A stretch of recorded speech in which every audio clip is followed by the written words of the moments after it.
সেই দিনই আমি যেখানে ছিলাম সেখান থেকে আমি কর্নেল ল্যান্ডের সঙ্গে যোগাযোগ করি এবং আমি জানতে পারি খুব দুর্ভাগ্যের বিষয় যে কর্নেল ল্যান্ড বা জিওসি এদের কারুর কোনো ইনস্ট্রাকশন ছিল না এটা করবার, এবং যে ভদ্রলোক করেছেন তাকে মনে হয় আর্মি থেকে কশান করা হয়েছে, শোকজ করে কশান করা হচ্ছে, কারণ তিনি নিজের ইচ্ছেতে করেছেন এবং এখানে কিছু অন্যান্য ক্লাবের লোকেদের ইন্ধন আছে, আমি নাম বলবো না। তো তারপরে কর্নেল ল্যান্ড নিজে আসেন 3টের সময় পর্যবেক্ষণ করতে,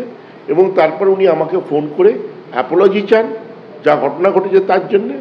এবং ডিসেম্বর মাসের 1st উইকে ঠিক হয়েছে উনি আর আমি বসবো, আমরা একসাথে এখানে ইন্সপেকশন করব,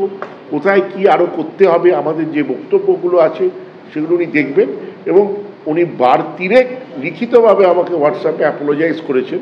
এই ঘটনাটার জন্য। আমি এর মধ্যে আর বলতে চাই না, আমি যতটুকু বলবার বলে দিই।